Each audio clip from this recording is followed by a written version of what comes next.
ሰላም ቤተሰብ እንዴት ናችሁ? የሃይሚ ቤተሰቦች እናንተ ድንቅ የቤተሰቦች ማለት ነው። የእውነት ለነሱ ደስ ስላላችሁ እኔ ራሱ ደስ ብሎኛል ማለት ነው። በቃ የነሱ ፍቅር ለእናንተ የተለየ ነው። በቃ የእውነት ነው ብላችሁ ለነሱ ያላችሁ ፍቅር ለየት ያለ ነው። የእውነት እኔ በጣም ነው ደስ የምትል ማለት ነው።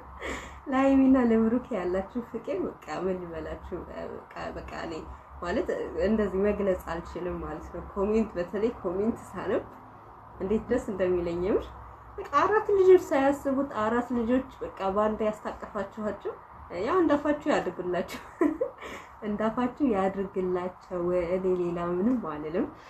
በጣም ደስ የሚል እኔ ከምንም በላይ ምን ደስ እንዳለኝ ታውቃላችሁ? የሃይሚ ፈገግታ ስለተመለሰ ማለት ነው። የሃይሚ ፈገግታ ስለተመለሰ የእውነት እኔ በጣም ደስ ብሎኛል። የእውነት ነው ብላችሁ ምክንያቱም ሃይሚ ብዙ ጊዜ ያው እያለቀሰች እያዘነች ነበር እንደምታስታውሱት። ግን አሁን ፈገግታዋ ስለተመለሰ እንደዚህ ደስተኛ ሆና ስላየዋት በጣም ደስ ብሎኛል።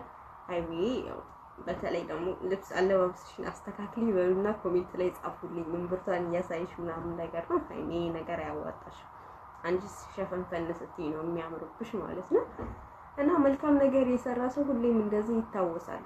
በቃ በየሄደበት እሱን እንኳን ባይኖር እዛ ቦታ ላይ ስሙ ይነሳልና ያ የሰውየው ባይኖር ያ በአካል ሰውየው ባይኖር ራሱ እንደዚህ ፍቅር የሰው ፍቅር ያለው ሰው በማንኛውም ቦታ ስሙ ይጠራልና እናንተ ስለምትወዷቸው ስለምትበቃ ከልብ ለነሱ ቦታ ስላላችሁ ነው አይደል?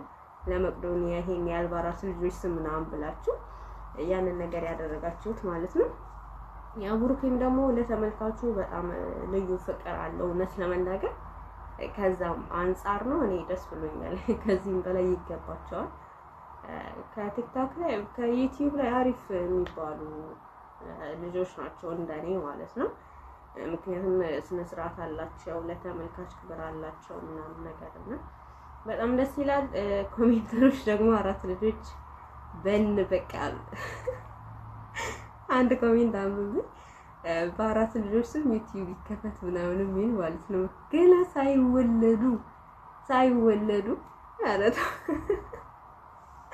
ያላችሁ ፍቅር ግን በቃ ለየት ያለ ነው። የእውነት ነው ብላችሁ ያላችሁ ፍቅር ለየት ያለ ነው። በጣም ደስ የሚለው የብሩኬና የሃይሚ አድናቂዎች በላይክ አሳዩ። በቃ ፍቅራችሁን እስኪ በላይክ በሸር በሰብስክራይብ ማለት ነው። ደግሞ 5000 አስገቡኝ፣ እስኪ 5000 አስገቡኝ፣ አበረታቱኝ። እኔ ሄታችሁ ማን አለኛል እናንተ ማለት ነው። ለማንኛውም እኔ ደስ ብሎኛል። ከምንም በላይ ደግሞ ደስ ያለኝ ነገር ምን እንደው ታውቃላችሁ? ሃይሚ ፈገግታዋ ስለተመለሰላት የእውነት